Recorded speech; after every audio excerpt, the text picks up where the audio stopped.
మన ప్రభువును ప్రియరక్షకుడని యేసుక్రీస్తు వారి నామంలో చేరి వచ్చిన ప్రభుత్వ మీ అందరికీ వందనాలను తెలియజేస్తున్నాను. దేవుడు ఆశ్చర్యకరుడు.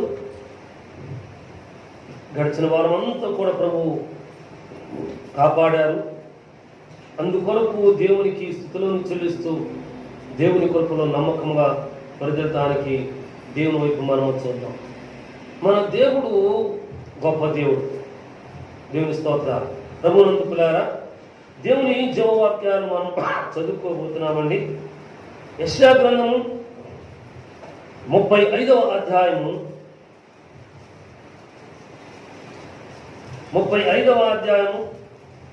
8వ వచనము 9వ వచనాన్ని మనం చదువుకుంటున్నామండి. అక్కడ దారిగా ఉన్న రాజమార్గము ఏర్పడును, అది పరిశుద్ధ మార్గం అనబడును, అది అపవిత్రులు పోకూడని మార్గము, అది మార్గమున పోవు వారికి ఏర్పరచబడును. మూడులైనను దానిలో నడుచుచు త్రోవను తప్పక యుందురు. అక్కడ సింహం ఉండదు, క్రూర జంతువులు దాన్ని ఎక్కవు, అవి అక్కడ కనబడవు. విమోచింపబడిన వారే అక్కడ నడుచుదు. యెహోవా విమోచించిన వారు పాటలు పాడుతూ తిరిగి సియోనుకు వచ్చెదరు. వారి తలల మీద నిత్యానందము ఉండును. వారు ఆనంద సంతోషములు గలవారై వచ్చెదరు. దుఃఖమును నిట్టూర్పును ఎగిరిపోవును. దేవుడు ఈ పరిశుద్ధ వాక్కులను మన వెనుకలో అంగీకరించి దేవులను దయచేస్తారు కాదు. చిన్న ప్రార్థన చేసుకుంటున్నామండి. మహోన్నతుడు అయిన మా తండ్రి, పరిశుద్ధాత్మ దేవుడా, మీ పరిశుద్ధ నామం కొరకు నీ స్తోత్రాలు. ఈ దినం నీ ప్రియబిడ్డలం అనేటువంటి మేము చేరి మిమ్మల్ని స్తుతించుకుంటానికి, నీ వాక్కులు వినటానికి మీరు మమ్మల్ని ఇక్కడ సమకూర్చారయ్యా. ఈ మాటలు నీవి, ఈ ప్రవచన వాక్యాలు నీవి. ప్రభు నాయన, ఇక్కడ నిలవబడినటువంటి ఈ దీన పరిచారకుని ద్వారా నీ వాక్కులు పలికిస్తున్నారంతే.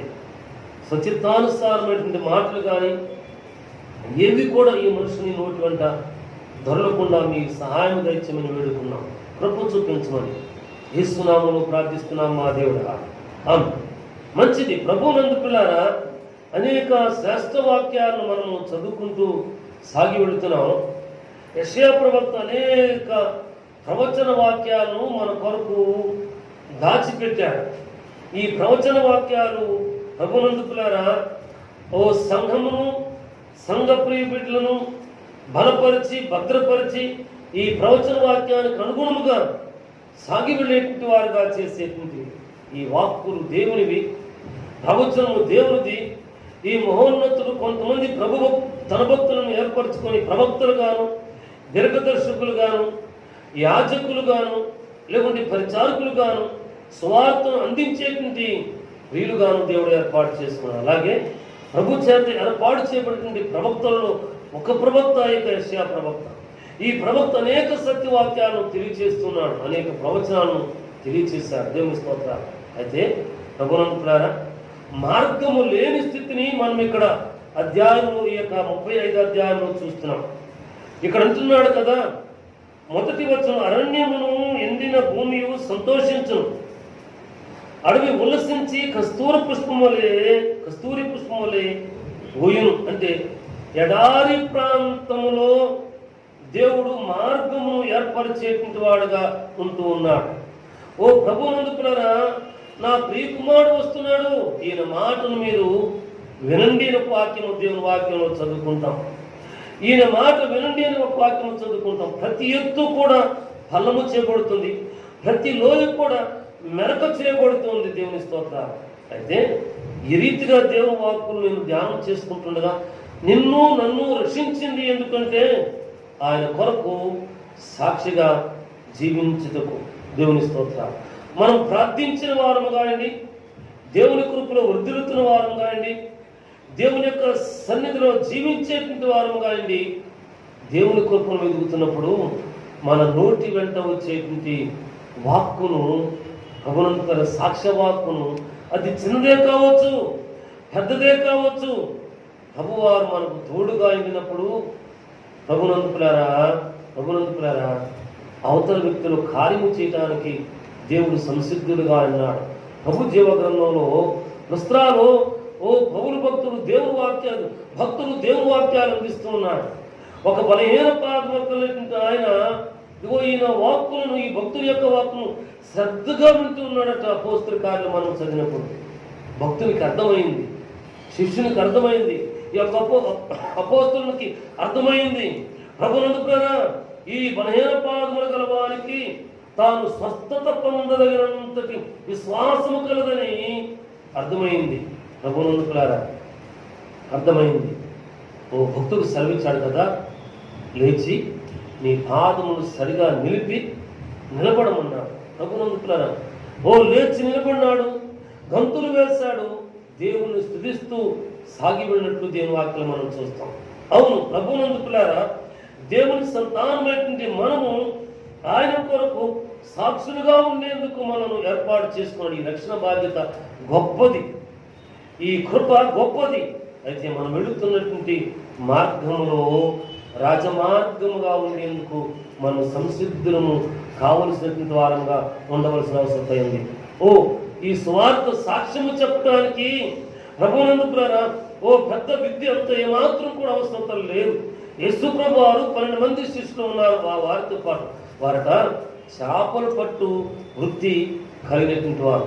చేపలు పట్టుకుంటూ వాటిని నమ్ముకుంటూ జీవనయాత్ర కొనసాగించడం. అయితే ప్రభు సెలవిచ్చారు కదా, నన్ను వెంబడించండి, నేను మనుషులను పట్టేటువంటి జాలరులుగా చేస్తానని సెలవిచ్చారు. అవును, ఈ ప్రియులు దేవుని మాట విని లోబడేటువంటి వారు మనుషులను పట్టేటువంటి జాలరులే అయిపోయారు. ప్రభునందుకులారా ఇదిగో ఈ దినముందు మనను కూడా ఏర్పాటు చేసుకున్నటువంటి వాడుకున్నాడు. ఆయన మాట మనం వినినప్పుడు మన విశ్వాసం, ప్రార్థన, మనం చేస్తున్న పరిచర్య, ప్రభునందుకులారా మనం జీవిస్తున్న విశ్వాస, ప్రార్థన, జీవనయాత్రను గుర్తించిన దేవుడు తన కృపలో మనను ఆత్మను పట్టేటువంటి జాలరులుగా చేసేవాడుగా ఉన్నారు. దేవుని స్తోత్రం. దేవుని వాక్యంలోకి వస్తున్నాం. అక్కడ దారిగానున్న రాజమార్గము ఏర్పడను, అది పరిశుద్ధ మార్గం అనబడును. అపవిత్రులు పోకూడని మార్గం, అది మార్గమున పోవారికి ఏర్పరచబడును. దేవుని స్తోత్రాలు. ప్రభువునందు నమ్మిక కలిగి విశ్వసించిన వారికి ఏర్పాటు చేయబడేటువంటి ప్రభునందు సువార్త మార్గం, లేకుంటే రక్షణ మార్గం, లేకుంటే పరలోక రాజ్య మార్గం. ప్రభునందుకులారా ఈ పరలోక రాజ్య మార్గంలో మనం ప్రయాణిస్తున్నాం కదూ. ప్రభునందుకులారా ప్రయాణిస్తున్నటువంటి ఈ జీవనయాత్రలో దేవుడు ఎప్పుడైనా పిలవచ్చు గాక.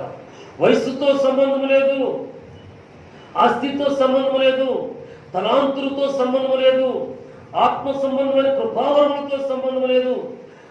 గలతీ పత్రికలో ఆత్మ ఫలాలు ఉన్నాయి, ఆత్మ ఫలాలతో సంబంధం లేదు. ప్రభు చిత్తమైందా ఆయన ఎప్పుడైనా ఏ రీతిగైనా పిలవవచ్చు.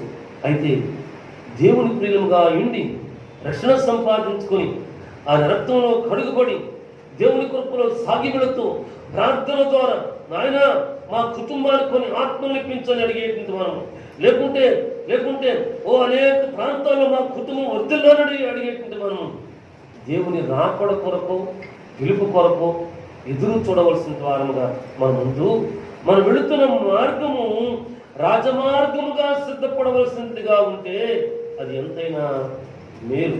మనం వెళుతున్న మార్గము రాజమార్గముగా దేవుడు సిద్ధపరిస్తే అది ఆశీర్వాదమును కలిగించేటువంటిది అన్నమాట. దేవుని కృపలో భద్రపరచబడేటువంటిది అన్నమాట. ఏదో ఒకరోజు ఎవరో ఒకరు పిలువబడేటువంటి మాట నిజమే. ఏమో ఈ కృపారామను పడేటువంటి వాడే పిలువబడతాడేమో. పిలువబడితే ప్రభునందుకులారా మంచి సమాధి పెట్టులో ఉంచుతారు. చేరి వచ్చిన భక్తులు పలుకుతారు కదా, ఇదిగో కృపారామను పడేటువంటి మన సహోదరుడు విడిచి వెళ్ళిన శరీరాన్ని మనం చూస్తున్నాము. ఆత్మ దాన్ని దయచేసిన దేవుని యొద్దకు వెళ్ళిపోతుంది. అందుకు తగిన రీతిగా సిద్ధపడుతున్నామా? వెళ్ళేటప్పుడు ఏమి కూడా తీసుకుని పోకూడదు. ఈ మధ్యనే ఒక స్టోరీ నేను చదివాను ప్రభునందుకులారా. అలెగ్జాండర్ చక్రవర్తి ఆయన అనేక ప్రాంతాల్లో దాడి చేసి సమృద్ధిగా సంపాదించుకున్నాడట. ప్రభునందులారా సంపాదించుకున్నాడట. అయితే చదివిన కథ ఎంతవరకు వాస్తవం చాలా మంది భక్తులు చెప్పారు, విన్నాను నేను. అయితే చదివిన కథను వినదాన్ని కలిపి ఇవ్వండి ఒకే రీతిగా ఉన్న ఆ మాటలు నేను చెప్తాను. ఆయన చెప్పాడట, ఆఖరికి బలీయుడై చనిపోబోయాడు. చనిపోయేటప్పుడు తనకు ప్రియమిత్రులుగా లేకుంటే చాలా దగ్గరగా ఉండేటువంటి వాళ్ళని పిలిచాడట. పిలిచి ఏమి చెప్పాడంటే, నేను చనిపోతాను,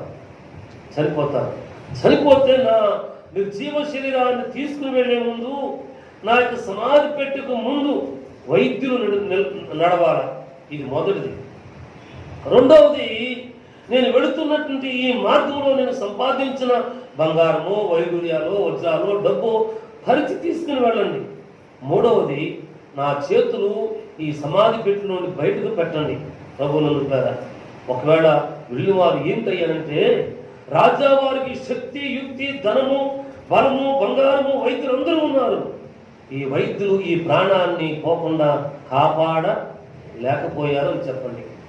రెండవది, ఎందుకయ్యా ఈ బంగారం, నగలు, రాళ్ళు, వజ్రాలు, వైడూర్యాలు రోడ్డు మీద పరిస్థితి తీసుకెళ్తున్నారంటే ఈయన చాలా సంపాదించాడు. ఇవేవి కూడా ఈయనతో పాటు తీసుకుని వెళ్ళలేదని చెప్పండి. ఎందుకయ్యా రాజావారి చేతులు బయట పెట్టారు అని అడిగితే, సంపాదించింది ఒట్టి చేతులతోనే వచ్చాడు, ఒట్టి చేతులతోనే వెళ్ళిపోయాడని చెప్పండి. అబ్బా, ఇది కథే కావచ్చు, ఒకవేళ నిజమే కావచ్చు. నా బాల్యం నుండి ఇటువంటి ఈ కథను అనేక మంది భక్తులు చెప్పగా విన్నవాడిని. అయితే ఇది నిజము. ప్రభునందులారా దేవుడు మనల్ని ఏర్పాటు చేసుకున్నాడు. పాప క్షమాపణతో కూడిన దైవరక్షణ ఇచ్చాడు. మనం వెళుతున్న మార్గము దున్నని మార్గమేనా? అయితే ఇరుకు మార్గమా, విశాల మార్గమా? దేవుని జీవగ్రంథమైన బైబిల్లో ఉంది, 2 మార్గాలు ఉన్నాయట. విశాల మార్గం ఉంది, అనేకులు ప్రయాణమై వెళ్ళిపోతుంటారు. అక్కడ ఏమైనా చేయొచ్చుగాక. ప్రభునందులారా ఏమైనా చేయవచ్చు, స్వామి నన్ను రక్షించు అని చెప్పి నమస్కారం చేయవచ్చు. అది విశాల మార్గం, అది పరమునకు పోయేటువంటి మార్గము కాదు. దేవుడు వెళుతుండగా దేవుడు సిద్ధపరిచిన మార్గము కానే కాదు. ఇరుకు మార్గం అవుతుంది. ఇది పరిశుద్ధులు వెళ్ళేటువంటి మార్గం. శ్రమ ఉంది, వేదన ఉంది, అవమానం ఉంది. ప్రభునందులారా పరిశుద్ధత ఉంది. వీటన్నిటిని కూడా జయించి పరిశుద్ధతను సంపాదించుకున్నటువంటి వారు వెళ్ళేటువంటిది ఇరుకు మార్గం. అదే ఈ రాజ్య మార్గం. అక్కడ దారిగానున్న రాజమార్గం ఏర్పడను. అది పరిశుద్ధ మార్గం అని అనబడను. అది అపవిత్రులు పోకూడని మార్గము. ఆ మార్గమునకు వారికి ఏర్పరచబడను. అంటే మనము నమ్మకముగా ఉంటే ఈ మార్గాన్ని దేవుడు ఏర్పరిచేటువంటి వాడుగా ఉంటూ ఉన్నాడు. దేవుని స్తోత్రాలు. అయితే మనము ఈ మార్గమును వెళ్ళేందుకు ప్రతినిత్యము ప్రార్థన చేసుకున్నప్పుడు జముయాత్రలో సిద్ధపడేటువంటి వారుగా ఉంటున్నామా? ప్రభునందులారా సిద్ధపడే వారుగా ఉంటున్నామా? ఇదిగోండి, విద్యా సంవత్సరానికి వచ్చినప్పుడు ఇటువంటి మాటలు కొన్ని చెబుతూ ఉంటుంటాను. పరీక్షలు తొందరగా ప్రారంభమైపోతా ఉన్నాయి. వచ్చి అయ్యగారు ప్రార్థన చేయమంటారు కదా, ప్రార్థన చేయమంటారు బిడ్డలు. అంత మాత్రమే కాదండి, పెన్ను తీసుకొస్తారు. పెన్ను తీసుకొచ్చి, అన్నయ్య ఈ పెన్ను కోసం కూడా ప్రార్థన చేయమంటారు. ఎందుకంట వీరు చదివినా చదవకపోయినా సరే ఈ పెన్ను పట్టుకుంటే దేవుడు ఏం చేయాలన్నమాట, పాఠాలన్నీ గుర్తులోకి వచ్చేసేసి బాగా రాసేసేసి వీరు 100కి 150 మార్కులతో పాస్ అయిపోయింది. ప్రార్థన సిద్ధపడిన తర్వాత మాత్రమే దేవుని కృప మనకు తోడుగా వస్తుంది. మనం సిద్ధపడుతున్నామా? ఈ వాక్కును ధ్యానం చేసి దేవుని కృపలో సాగి వెళుతున్నామా? అయితే ఆఖరి భాగంలో ఒక మంచి మాట ఉంటుంది. 3 లేనను దానిలో నడుచుచు త్రోవను తప్పక ఉంటారు. 3లే కావచ్చు, ప్రభునందులారా లోకస్తులే కావచ్చు, కానీ ఆ మార్గమును వెళితే త్రోవను తప్పరట. ప్రభు వాక్యాన్ని వింటే. ఇక్కడ మనకు దగ్గరలో ఉంగుటూరు గ్రామం ఉంది. దేవుడి గారని అయ్యగారు మన కుటుంబానికి, మన సహవాసానికి ప్రభు దగ్గరకు పిలువబడ్డారు. వారు పరిచర్య ప్రారంభించినారు. ఆ ఊర్లో ఉన్నతుల్లో ఒకరు ఒకమ్మ ప్రభునందు విశ్వాసం ఉంచింది. రక్షణ సంపాదించుకుంది, దేవుని సన్నిధికి వెళుతూ ఉండేటువంటిది. అయితే ఆ ఇంటి పెద్ద ఊరికి నాయకుడు. పల్లెటూరు గ్రామాల్లో పల్లెటూరు గుండలు ఉండే మంటపాలు ఉన్నాయి. కూర్చుని రాజకీయాల గురించో, పొలాల గురించో, తీర్పుల గురించో మాట్లాడుకుంటేవారు. ఈయన చెప్తూ ఉండేవాడట, ఇదే మా ఇంకా వెళ్తుంది అని చెప్పనేవాడట. ఈయన వెళుతుండేది, ప్రార్థన చేశారు, దేవుని స్తోత్రాలు. అయితే ఒక రాత్రి వేకువజామున మంచి నిద్రలో ఉండగా ఆయనకు ఒక కళ జరిగింది. బంగారుమయమైన దగదగ మెరిసే విశాల మార్గం ఉందట. ఆ మార్గంలో చాలా సంతోషంగా చాలా బడిగా, చాలా స్పీడ్గా నడిచి వెళ్ళిపోతున్నాడు. సగం దూరం పైన నడిచి వెళ్తున్న ఎందుకు అప్రయత్నంగా తన కాళ్ళు వంగి తలదించి చూసుకున్నాడట. మోకాళ్ళ వరకు భయంకరమైన బురద కనబడతా ఉంది. ఎంత పరిశుద్ధం, ఎంత బంగారుమయమైనటువంటి మెరిసిపోయే వీధిలో ఎంత బురద కాడుతూ నడుస్తున్నానా అని చెప్పి అనుకున్నాడట. వెంటనే నెక్స్ట్ మినిట్లోనే మెళకు వచ్చింది. సూర్యోదయం అయిపోయింది. తన భార్యను లేపి చెప్పాడు, ఇట్లా కనపడింది అని చెప్పి అడిగితే అప్పుడు అవకాశం దొరికింది కదా. యేసయ్యను గురించినటువంటి, రక్షణ సువార్తను గురించినటువంటి, రాజమార్గమును గురించినటువంటి సాక్ష్యాన్ని ఆ బిడ్డకు ఆ యజమాని చెప్పింది. తర్వాత ఆ దాసుని ప్రభునందు ద్వారా దేవదాసుని దగ్గర తీసుకువచ్చింది. దేవుని దాసుని మరికొన్ని వాక్యాలు సెలవిచ్చారు. పాపక్షమాపణతో ఉన్న దైవరక్షణ సంపాదించుకున్నాడు. దేవుడు తన జీవనయాత్ర ముగింపు పర్యంతరము దేవునితో కలిసి సాగినాడు. ఆ పెద్దను చూసి ఆధిక్యత నాకు దొరికింది. ప్రభువునందుకులారా, దేవుని ప్రియం కదా. ఈ ఆఖరి భాగం ఉంటాడు కదా, ఎవరైనా కావచ్చుగాక దానిలో నడుచుచూ త్రోవ తప్పక రాజమార్గంలోకి వచ్చారా, ఈ స్వార్థ మార్గంలోకి వచ్చారా, ఈ రక్షణ మార్గంలోనికి వచ్చారా, దేవుడు వారిని పట్టుకుంటారు అన్నమాట. సంఘ ప్రార్థన వారిని పట్టుకుంటుంది అన్నమాట. అంటే మనం ప్రార్థన చేయవలసిన వారముగా ఉన్నాం. ప్రభునందుకులారా, అంత మాత్రమే కాదు, మనం మౌనంగా ఉండక దేవునికి స్తుతి చెల్లించవలసిన వారముగా ఉండవలసిన వారుగా ఉంటున్నాము అన్నమాట. ప్రభునందుకులారా, మన మహోన్నతుడైపోయాడు. మన మహోన్నతుడు ప్రభునందుకులారా ఘనుడైపోయాడు. ఆ ఘనుడు చూడకుండా ఉండేటువంటి వాడు కాదు. ప్రభునందుకులారా కాదు. ఈయన ఘనుడే. అయితే ప్రభునందుకులారా, ఈ జీవన యాత్రలో ఇంతకు ముందే ఒక మాట చెప్పాను కదా, మన సహోదరుడైనటువంటి కృపారావు విడిచి వెళ్ళిన శరీరం దగ్గర ఉన్నాము, ఆత్మదాన దయచేసిన దేవుని దగ్గరకు వెళ్ళిపోతుంది అని చెప్పి మాటలు పలుకుతారు. రక్షణ వాక్యాలు లేకుంటే జీవించిన విశ్వాస జీవన వాక్యాలు చెప్తారు. సమాధి దగ్గరకు తీసుకుని వెళ్తారు, భూములు పాతి పెడతారు.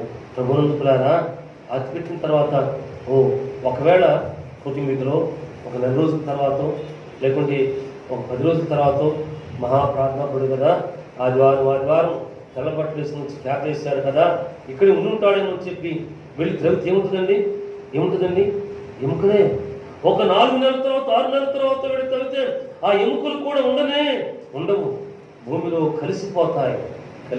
కానీ మన రక్షకుడు అటువంటి వాడు కాదు. ఈయనను సమాధిలో ఉంచిన మాట నిజము. 3వ దినం నుండి మహోన్నతుడు సెలవిచ్చిన రీతిగా ప్రభునందుకులారా మృత్యుంజడి తిరిగి లేచిన మాట నిజము. నేనే అని సెలవిచ్చాడు. అయితే నాకు సూచనగా నేను మృత్యుంజడనని నిరూపణకి వెళ్ళి ఖాళీ సమాధిని చూడమని చెప్పాడా? చెప్పలేదు. నా తండ్రి దగ్గరికి వెళ్ళాల్సి ఉంది. నీకు మాత్రమే, నాకు మాత్రమేనా? వారి పరిశుద్ధత కొరకు ఎదురు చూస్తున్న వారి అందరి కొరకు, నేను సిద్ధపడుతున్న వారందరి కొరకు నిత్య రాజ్యాన్ని సిద్ధపరచడానికి వెళుతున్నాను నేను అని సెలవించాడు. అవును, ప్రభునందుకులారా సిద్ధపరుస్తున్నటువంటి వాడు ఆయన. ప్రభునందుకులారా, ఎందుకంటే అక్కడ దారిగానున్న రాజ్య మార్గము ఏర్పడను, అది పరిశుద్ధ మార్గము అనబడిన దేవుడు సిద్ధపరుస్తున్నాడు. సిద్ధపరచబడినటువంటి ఈ రాజ్య మార్గంలో ప్రయాణం చేస్తూ సిద్ధపరిచినటువంటి నిత్య బహుమానం స్వతంత్రించుకుంటానికి ఈ లోకంలో దేవుని ప్రియముగా నమ్మకముగా జీవించబద్దులుగా ఉంటున్నాం. నీవు ఎవరైనా కావచ్చుగాక. ప్రభునందుకులారా, దేవుని దగ్గర శాస్త్రియని, పరిసేయుడని, యూదుడని, ప్రభునందుకులారా హెల్లేనీయుడని లేకుంటే హెబ్రీయుడని ఇవేవి కూడా లేనే. ఈ లోకంలో ఏర్పాటు చేసుకున్నాను. ఏర్పాటు చేసుకున్నారు. ప్రభునందుకులారా ఏర్పాటు చేసుకున్న వారు ఫలాని వారు, వీరు ఫలాని వారు, వారు ఫలాని వారు ఏర్పాటు చేసుకున్నారు. మనుషులు ఏర్పాటు చేసుకున్నారు. దేవుని స్థలంలోకి పెట్టిన ప్రియబిడ్డ నీవు దాన్ని విడిచిపెట్టు. దేవుని రక్తం చేత కడుగపడిన ప్రియబిడ్డగా ఇండు ఈ మార్గంలో త్రోవ తప్పకుండా సాగి వెళ్ళడానికి సిద్ధపడు. దేవుని స్తుతించు. ప్రభునందుకులారా బలహీనులైనటువంటి వారిని స్వతంత్రించుకుంటాను, లేకుంటే సంపాదించడానికి దేవుని బిడ్డగా జీవించు. దేవుడు నిన్ను వాడుకునేటువంటి వాడుగా ఉంటున్నాడు. దేవుని స్తోత్ర. ఇదిగోండి 9వ వచనంలో ప్రభునందుకులారా, ఈ వచనము ప్రభు ప్రియులందరికీ కూడా కంటత ఇంపుదేమో అని అనుకుంటా ఉంటాను నేను. ఎందుకండి మీ బైబిల్ చెప్పొద్దు. ఎందుకో నా చదవండి, ఆ వచ్చిన చదవండి. అక్కడ సింహం ఉండదు, క్రూర జంతువులు ఉండరు, దాని ఎక్కవు, అవి అక్కడ కనబడరు. విమోచించిన వారే అక్కడ నడుచుదురు. యెహోవా విమోచించిన వారు పాటలు పాడుచు తిరిగి సియోనుకు వచ్చేది. ఇప్పుడు చెప్పండి, ఎందుకు అంత ఉండాలబ్బా? అంటే చెబుతూ ఉన్నారన్నమాట. ఈ వాక్యం మా వాక్యం అని. సరే మంచిది.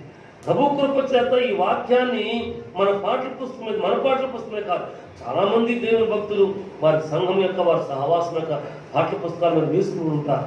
దేవుడిచ్చిన కృపను బట్టి ఈ వాక్యాన్ని ఇదిగోండి ఈ మన పాఠ్య పుస్తకం మీద వేసుకున్నాం. విమోచింపబడిన వారే అక్కడ నడుచుదురు. యెహోవా విమోచించిన వారు పాటలు పాడుచు తిరిగి సియోనుకు వస్తారు. నువ్వెక్కడన్నా తిరిగి రాగాక ఎక్కడికి రావాలా? సియోనుకు రానిచ్చారా? అంటే మన దగ్గర అశుద్ధత ఉండాలా, విశ్వాసం ఉండాలా, నిరీక్షణ ఉండాలా, ప్రార్థన ఉండాలా, సాక్ష్య జీవితాన్ని భద్రం చేసుకుని జీవితం ఉండాలా, ఒక ఆత్మను సంపాదించేందుకు ఆసక్తి ఉండాలా. ఏమో ప్రభునందుకులారా, అనేక పర్యాలు నేను చెప్పినట్టుగా గుర్తున్నాను. పని చేయకుండా భోజనం చేయడం తగదని పెద్దలు చెబుతుంటారు. ప్రభునందుకులారా, దేవుని బిడ్డలు మనం పని చేయవలసిన వారు. ఏ పని చేయాలా? విశ్వాసం ఉందా? ప్రార్థన చేయి. విశ్వాసం ఉందా? ఏమైనా ఒకరికైనా సాక్ష్యం చెప్పడానికి సిద్ధంగా ఉండు. సాక్ష్యం చెప్పడానికి కుదరలేదా ప్రార్థించి. ఏ ప్రార్థన అంటే ఆత్మ సంబంధమైనటువంటి ప్రార్థన. వారు ఆత్మలో ప్రార్థన చేస్తారని యోధాపత్రికలో ఒక వాక్యం ఉంది. ప్రభునందుకులారా చూడండి, దేవుని వాక్యంలో యోధాపత్రిక ఒకే ఒక అధ్యాయం, ప్రజ్ఞ గ్రంథానికి 3వ యోహాను పత్రికకు మధ్యలో ఉంటుంది. ప్రభునందుకులారా మధ్యలో ఉంటుంది. యోధాపత్రిక ఒకే ఒక అధ్యాయం ఉంది.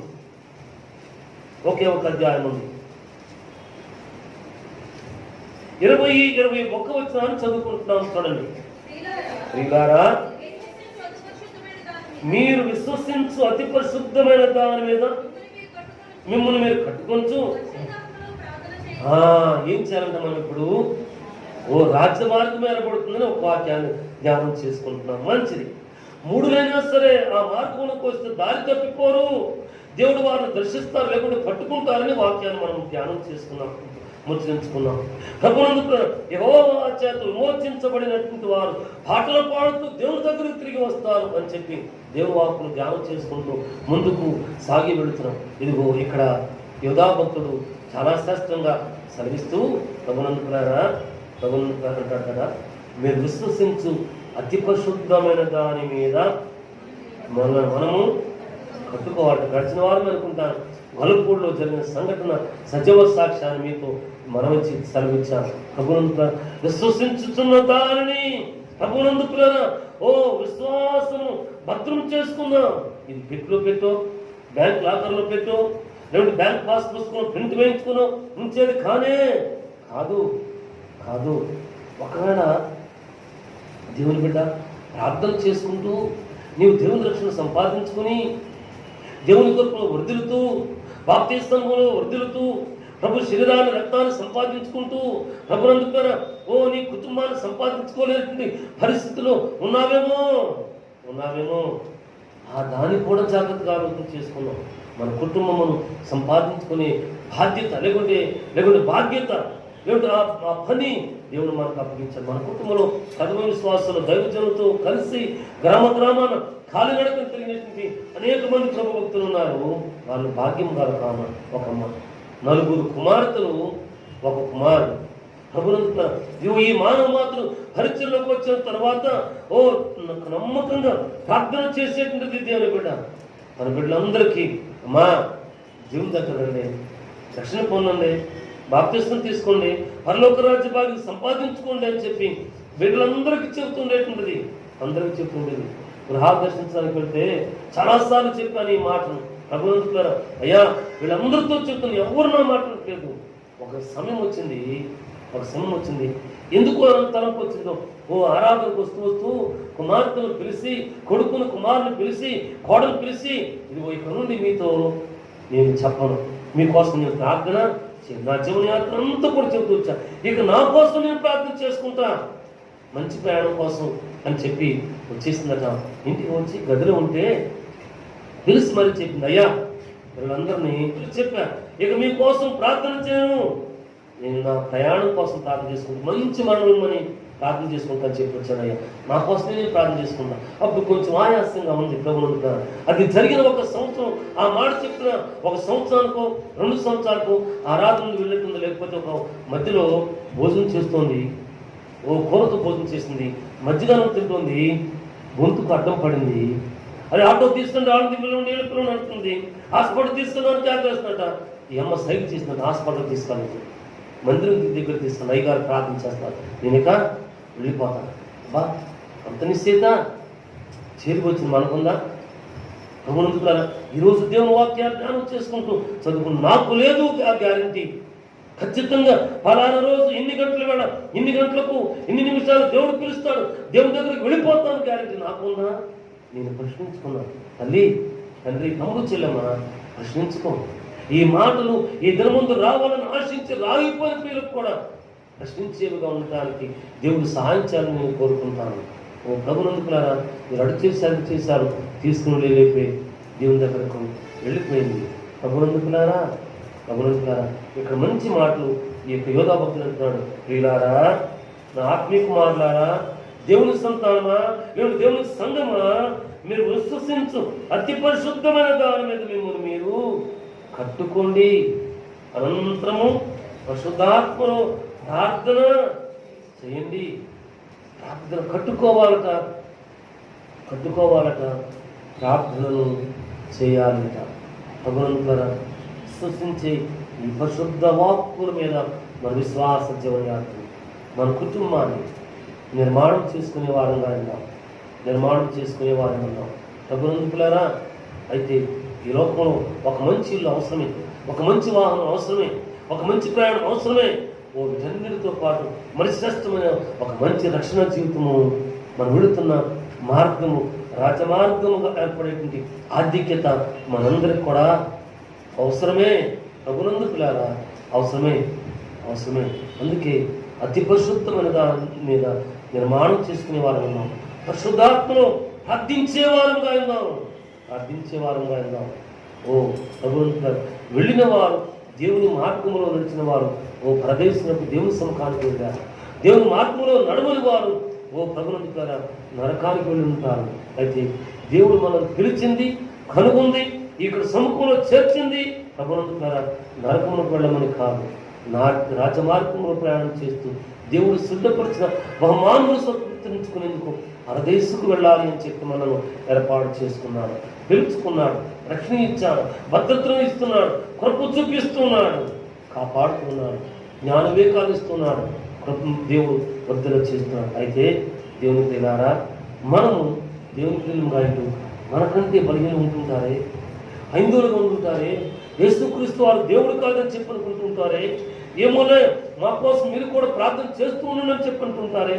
అటువంటి వారిని సంపాదించుకుందుకు దేవుని కొరకు వృద్ధిలేని ద్వారా ఉండడానికి దేవుని వైపు మనం చూద్దాం. దేవుడు ఆ జీవ గ్రంథంలో 1 కొరింథీయులకు రాసిన పత్రిక 9వ అధ్యాయం అండి 22, 23 వచనాలు పౌలు భక్తుడు సెలవిస్తున్నాడు. దేవుని స్తోత్ర. 1 కొరింథీయులకు రాసిన పత్రిక 9వ అధ్యాయం అండి 22, 23 ప్రభునందుకులారా వచనాలను నేను చదువుకుంటూ వెళితే చాలా బలహీనులను సంపాదించుకుంటూ బలహీనులకు బలహీనుడైతిని ఏ విధము చేతనను కొందరిని రక్షణ మార్గంలో నడిపించాలని అందరికీ అన్ని విధముల వాడనై ఉన్నాను. ప్రభునందు అన్ని విధములైన వాడనై ఉన్నానంటే అంటే తాగేవాడితో తాగమని కాదండి. సిగరెట్లు తాగేవాడితోనూ సీసా తాగేవాడితోనూ లేకుంటే పాన్ పరాగులు ఖైను తినేవాడితోనూ తినమని రుచి చూడమని కాదండి. కాదు కాదు కాదు, ఆ మార్గమును వెళ్ళకూడదు. వారిని గుర్తించి వారి కొరకు ప్రార్థన చేయమని సెలవిస్తున్నారు. బలహీనులను సంపాదించుకున్నకు ప్రభునందు అన్ని విధములుగా ప్రయాసపడుతున్న వాళ్ళను అని సెలవిస్తున్నాడు. అవును దేవుని పిల్లారా, మన కుటుంబీకులను సంపాదించుకుంటానికి, ఇరుగు పొరుగు వారిని సంపాదించుకుంటానికి, మనకు ప్రార్థనలో దర్శనంలో ఎవరినైనా చూపిస్తే వారి కొరకు ప్రార్థన చేయమని చెప్పడానికి దేవుడు మనకు చూపిస్తున్నాడు. అంత మాత్రం చేత నేను ప్రార్థనాపరుడునా, నీవు ప్రార్థనాపరురాలువా, నీవు ప్రార్థనాపరుడువా, విశ్వాసవీరుడువా, ఆమె అనుకుంటే అయిపోతుందనా? కాదు కాదు అందులో వర్ధిల్లటానికి దేవుడి వైపు మనము చూచే వారంగా మనం ఉంటాం. దేవుని స్తోత్రాలు ప్రభునందు ద్వారా మనందరం కూడా ఎవరమంటే దేవుని బిడ్డలము. అయితే ఆయన ప్రత్యక్షమైనప్పుడు ఆయన ఉన్నట్టుగా చూడటానికి ఈ జీవన యాత్రను నమ్మకముగా సాగి వెళ్ళే వారంగా ఉన్నాం. సాక్ష్యము చెప్పేటువంటి వారముగా ఉన్నాం. రాజమార్గంలో నడిచి వెళ్ళేటువంటి వారముగా ఉన్నాం. దేవుని స్తోత్రాలు. పరిశుద్ధ గ్రంథంలో మొదటి యోహాను పత్రిక 3వ అధ్యాయం 2వ వచనాన్ని మనం చదువుకుంటున్నామండి. మొదటి యోహాను పత్రిక 3వ అధ్యాయం 2వ వచనాన్ని మనం చదువుకుంటున్నాం. ప్రియులారా, ఇప్పుడు మనం అందరం కూడా దేవుని పిల్లమై ఉన్నాం. మనం ఇంకా ఏమవుతాము? మనం ఇంకా ప్రత్యక్షపరచబడలేదు, కానీ ఆయన ప్రత్యక్షమైనప్పుడు ఆయన ఉన్నట్లుగానే ఆయన చూస్తాము. కాబట్టి ఆయన పోలి ఉందమని ఎరుగుదుము. దేవుని స్తోత్రాలు. ఏమవుతామో తెలియదు. ధూళిలో, మన్నులో, గాలిలో కలిసిపోతున్నది లోకనానుడి. కానీ దేవుని యందు విశ్వాసం ఉంచిన వారికి ఒక నిరీక్షణ ఉంది. ఈ నిరీక్షణ ఏమంటే మనము ఏమవుతామో తెలియదు, కానీ దేవుడు దయచేసిన ఈ ఆత్మ దేవుని యొద్దకు తిరిగి వెళుతుంది. అయితే దేవుని దగ్గర నుండి, యజమాని దగ్గర నుండి, నాయకుని దగ్గర నుండి పారిపోయేవారు కావద్దు. సారాయి దాస్యమైన హాగరు ఎక్కడి నుండి ఎక్కడికి వెళుతున్నావు అని అడిగితే అయమ్మ అబద్ధం ఆడలా నిజమే చెప్పింది. నా యజమానురాల దగ్గర నుండి నేను పారిపోతున్నానని చెప్పింది. అపోస్తల కార్యంలో చూస్తే దైవభక్తుడు పేతురు అన్యాతులను, అన్నయ్య ఇంతకేమారా? అవును స్వామి, ఇంతకేమేమో.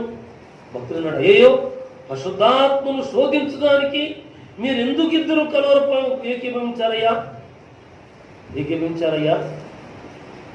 మీరు నన్ను కాదు ప్రలోభపెట్టింది, పరిశుద్ధాత్మను దుఃఖపరిచారు, పరిశుద్ధాత్మను ప్రలోభపెట్టారు. కాబట్టి దేవుని తీర్పు మీ మీదకు రాదు. అవును ప్రభువునందుకులారా, మనం ఏమవుతామో తెలియదు, కానీ రాజ్యమార్గం ఒకటి మన కొరకు సిద్ధపరచబడింది. వెళుతుంటే రాజమార్గం అయిపోతుంది. కొండలు, గుట్టలు, లోయలు సమముగా చేయబడుతున్నాయి. ఆయన సిద్ధపరిచిన పరిశుద్ధ స్థలంలోకి మనం వెళుతున్నాం. అయితే మనం ఉన్నట్టుగానే దేవుని కొరకు జీవించే వారంగా ఉందాం అంటున్నాడు భక్తుడు. ఈ యోహాను భక్తుడు ఆత్మాసు దీపంలో పరవాసిగా శిక్షణం అనుభవించినటువంటి వాడు ఈ భక్తుడు రాస్తూ ఈ పత్రికలో ఈ వచ్చినంటాడు, ఈ విషయాలంటారు కదా. ప్రత్యక్షపరచబడలేదు, కానీ ఆయన ప్రత్యక్షమైనప్పుడు ఆయన ఉన్నట్టుగానే ఆయన చూస్తాము. కాబట్టి ఆయనను పోలి ఉంటాము. ఆయన పోలి ఉండే వారంగా ఉన్నాం. ప్రభునందుకులారా, ఆయన పోలి ఉన్న వారంగా ఉన్నామా? ఈ లోకంలోనే మనుషులను చూచి నువ్వు ఫలానా వాళ్ళ అబ్బాయి కదూ అని అడుగుతుంటుంటారు కదా. అన్నదమ్ములు చూసి నువ్వు ఫలానా వాళ్ళ తాలూకా కదూ అంటుంటుంటారు. మనుషులు రూపాన్ని చెబుతుంటుంటారు. రూపాన్ని చూసి మనుషులను ఫలానా అని గుర్తుపడతారు. కానీ ఈ రూపమును ఎవరు కూడా గుర్తించలేరు. దేవుని కలిగిన వారు మాత్రమే గుర్తిస్తారు. దేవుని బిడ్డ, దేవుని రూపాన్ని గుర్తిస్తున్నావా? దేవుని పరిశుద్ధాత్మ దేవుని గుర్తిస్తున్నావా? ఆయన రక్షణ గుర్తిస్తున్నావా? ఆయన అనుగ్రహించిన విశ్వాసాన్ని గుర్తిస్తున్నావా? ఓ ప్రభువును విశ్వసించిన అతి పరిశుద్ధమైన దాన్ని గుర్తించి దాని మీద నీ జీవన యాత్ర, కుటుంబ యాత్ర, ప్రార్థన యాత్ర, సంఘయాత్ర కట్టుకునేందుకు సిద్ధపడుతున్నావా? అందుకు తగిన రీతిలో పరిశుద్ధాత్మలో కన్నీరు కార్చి ప్రార్థించే బిడ్డగా ఉంటున్నామా? తెలుస్తాం. ఆయనను పోలి ఉంటామట. ఈ లోకంలో ఒకరిని పోలిన వారు ఒకరుంటారట. లోకంలో ఇంకొక నాలుగు కూడా చూస్తుంటారు. ప్రపంచంలోనో లేకపోతే రాష్ట్రంలోనో ఊరిలోనో అంటారట, మనిషిని పోలిన వారు ఎంతమంది ఉంటారట? 7 ఉంటారంట. బైబిల్లో 7 సంఖ్య మంచిది అండి. లోకంలో 7 సంఖ్య మంచిది కాదండి. ఏమంటారండి? కొలిసేటప్పుడు లెక్క పెట్టేటప్పుడు 6, 1, 7 అంటే ఏమవుద్దో కదా కదా. 7 ఇది సంపూర్ణ సంఖ్య, యేసయ్య సంఖ్య, దేవుడు ఆస్వాదించిన సంఖ్య. ఓ ప్రభువులారా, మనుషులను పోలిన వాళ్ళు మనుషులు ఎంతమంది అంట? 7 ఉంటారట. పోలికలు చెల్లుబడి కావు, కానీ యేసయ్య పోలిక చెల్లుబడుతుంది. యేసయ్య విశ్వాసం చెల్లుబడుతుంది. యేసయ్య రక్షణ చెల్లుబడుతుంది. పరిశుద్ధాత్మ మీద కట్టుకుంటూ ఆత్మలో ప్రార్థన చేస్తే చెల్లుబడుతుంది. ఎందుకు? రాజ్య మార్గంలో సాగి వెళ్ళి ఆయన అనుగ్రహించేటువంటి ఈ కృపను, ఈ బాధ్యతను సొంతరించుకుంటానికి దేవుడు పిలుస్తున్నాడు. పిలిచే దేవుని స్వరాన్ని వినడానికి సంసిద్ధంగా ఉందాం. సిద్ధపడిన వారం ఉందాం. ఆయన జీవ గ్రంథము, దినకృత గ్రంథమును మోసే వారంగా ఉందాం. నీ గ్రంథం మనతో మాట్లాడాలని కోరుకుందాం. ప్రభువులారా, దేవుడు మనల్ని విడిచేవాడు కాదు. దేవుని స్తోత్రాలు. నేను దానియేలు గారు భక్తుని యొక్క జీవిత చరిత్ర చదివాను. ఆయన కాకినాడ నుండి వచ్చి నోబెల్ కాలేజీలో చదువుకున్నాడు, ఇంటర్మీడియట్. ఆయన జీవన యాత్రలో ఏముందంటే ఆయన తరగతి గదికి వెళ్ళేటప్పుడు ప్రభువులారా, తన పాఠ్య పుస్తకాలతో పాటు, నోట్సులతో పాటు ఈ బైబిల్ కూడా ఉండేదట. అబ్బా, ఆ మాట చదివినప్పుడు కొంచెం సేపు ఆగిపోయాను. అప్పుడప్పుడు గుర్తొస్తూ ఉంటుంది, ఆయన నేను కాలేజీకి వెళ్ళిన మాట నిజమే, కానీ నాతో పాటు నీ జీవవాక్యం నా దగ్గర లేదుగా అని అనేక పర్యాలు ప్రార్థన చేస్తున్నాను. ఎవరైనా తల్లిదండ్రులు, నేను తమ్ముళ్ళు నా దగ్గరకు వస్తే ఈ మాటలు చెప్తాను. నా కొడుకు కూడా చెప్తున్నాను. అవి మీకు కూడా కొడుకున్నాడు కదా అంటారేమో. నేను నా కొడుకు కూడా చెప్పాను. నానా, దానియేలు గారట నోబెల్ కాలేజీ చదివారు. చిన్నప్పుడు చిన్నప్పుడు తీసుకెళ్ళి చూపించానండి. హై స్కూల్లో నేను చదివానమ్మా, కాలేజీలో అమ్మ చదివిన కొందమ్మా, ఇవి మేము చదువుకున్న ప్రాంగాలను చూపించానండి. దానియేలు అనే దయగారు కాలేజీకి వెళ్ళేటప్పుడు పాఠ్య పుస్తకాలతో పాటు బైబిల్ కూడా ఉండేదంటమ్మా. నా పుత్రుడైపోయాడు, ప్రార్థనాపరుడైపోయాడు. నా దగ్గరకు వచ్చిన తమ్ముడితోనూ చెల్లితోనూ చెబుతుంటా అప్పుడప్పుడు. అబ్బా, ఎంత బాధ్యత కదా, ఎంత నమ్మకంతో ఉన్నారు కదా.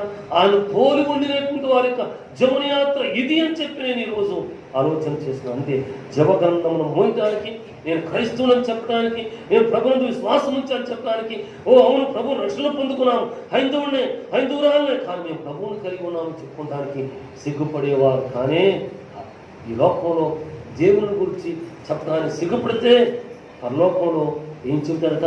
మీరెవరో నాకు తెలియదు, అక్రమం చేయవారులారా నా యుద్ధ నుండి తొలగిపోండి అని చెప్తారట.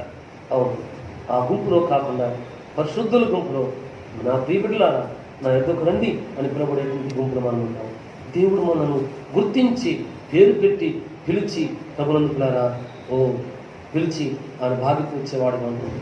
మనం దేవుని పోలికను కలిగి జీవించడానికి, గుర్తించడానికి దేవుని సముఖంలో నమ్మకంగా జీవించేవారం ఉన్నాం. దేవుడు మనం వెళుతున్న యాత్రకు రాజమార్గాన్ని సిద్ధపరుస్తున్నాడు. ఈ రాజమార్గం సాగబడుతున్నామా? యెహోవాను స్తుతించేటువంటి వారు, విమోచించేటువంటి వారు, ప్రార్థన చేసేటువంటి వారు పాటలు పాడుతూ తిరిగి సియోనుకు తిరిగి వస్తున్నామా? వారి తల మీద ఏముంటుందట? నిత్య ఆనందము. ఆనందము. అవును, స్తుతించండి. మీరు ఖాళీగా ఉన్నప్పుడు స్తుతించండి, ప్రార్థన చేసుకోండి. ఎప్పుడైనా గుర్తొస్తుంది, అమ్మా ఈ పాటలో ఇంత అర్థం ఉందో, ఎప్పుడు పాడుకునే పాట అని ప్రార్థన చేసుకుంటున్నాం. ప్రభువు నడిపింపు దొరికినప్పుడు, ఖాళీగా ఉన్నప్పుడు పాడుకున్నప్పుడు ఈ ప్రాణాలు కనిపిస్తుంది, అబ్బా ఈ పాట ఎంత అర్థం ఉందా, ఇన్నిసార్లు పాడుకున్నాను కానీ, ఇన్నిసార్లు చదువుకున్నాను కానీ ఈ అర్థం ఏంటో నాకు అర్థం కాలేదు, ఇప్పుడు అర్థమైందా? దేవుని స్తోత్రాలు. ఆయన పోలి ఉండేటువంటి వారికి దొరికేటువంటి నిత్య ఆనందము, నిత్య ఆశీర్వాదం ఇది. ఈ ఆశీర్వాదాన్ని కలిగి ఉందాం, కృపను కలిగి ఉందాం. దేవుని స్తోత్రాలు. పౌలు యోహాను ఆయన పోలి ఉండే వారంగా ఉంటామట. దేవుని స్తోత్రాలు. పేతురు గ్రంథంలో కూడా, పేతురు పత్రికలో కూడా ఒక వాక్యాన్ని చదువుకున్నామండి.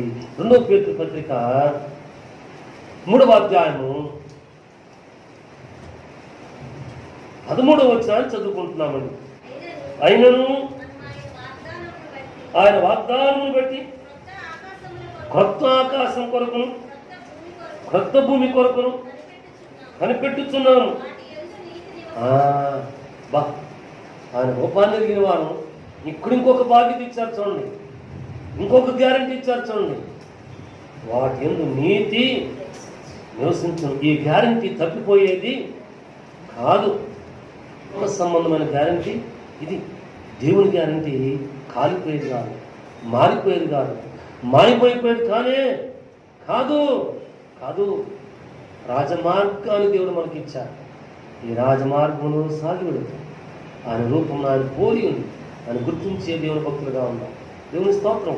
ఇక్కడ ఏమన్నాడంటే, 1 పేతురు పత్రిక 3వ అధ్యాయం 13వ వచనం అంటున్నాడు కదా, అయినను మనం ఆయన వాగ్దానం బట్టి క్రొత్త ఆకాశం కొరకు క్రొత్త భూమి కొరకు కనిపెడుతున్నాము.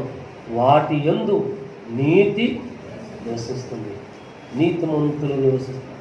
నీతిమంతులు ఖర్జూర వృక్షము వలె మొవ్వ వేస్తారట. నువ్వు చిగురుస్తూనే ఉంటావు, ఆనందపడుతూనే ఉంటావు. స్తుత్యాగాన్ని బట్టి ఆనందపడతాం, ప్రభువాకును చదువుతాను బట్టి ఆనందపడతాం, వింటుని బట్టి ఆనందపడతాం, ధ్యానం చేయటాన్ని బట్టి ఆనందపడతాం, దేవుని జీవ గ్రంథం మొయ్యటాన్ని బట్టి ఆనందపడతాం, పరిచయం చేయటాన్ని బట్టి ఆనందపడతాం. దేవుని భక్తునికో దేవుని ప్రీతుడికో ఒక గ్లాసు మంచిలో ఉండటాన్ని బట్టి ఆనందపడతాం. భక్తులను చూడటాన్ని బట్టి ఆనందపడతాం.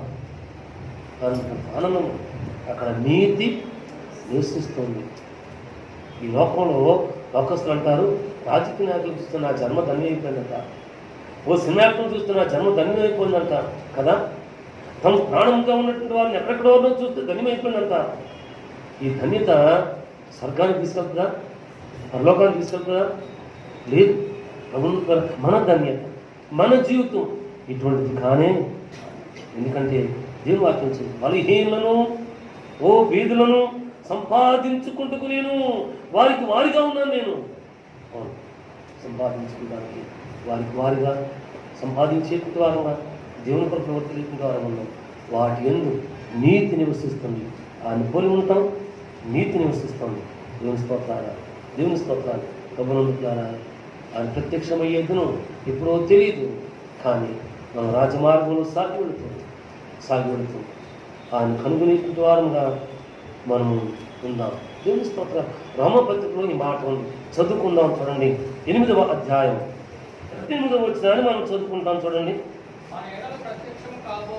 మా ఎడల ప్రత్యక్షము కావోవు మహిమ ఎదుట. ఎంత గొప్ప మాట కదా. ఇప్పటి కాలపు శ్రమలు ఎన్న తగినవి కావని ఉంచుతున్నాను. హల్లెలూయా. అని పోలి ఉంటాం. అక్కడ నీతి నివసిస్తుంది.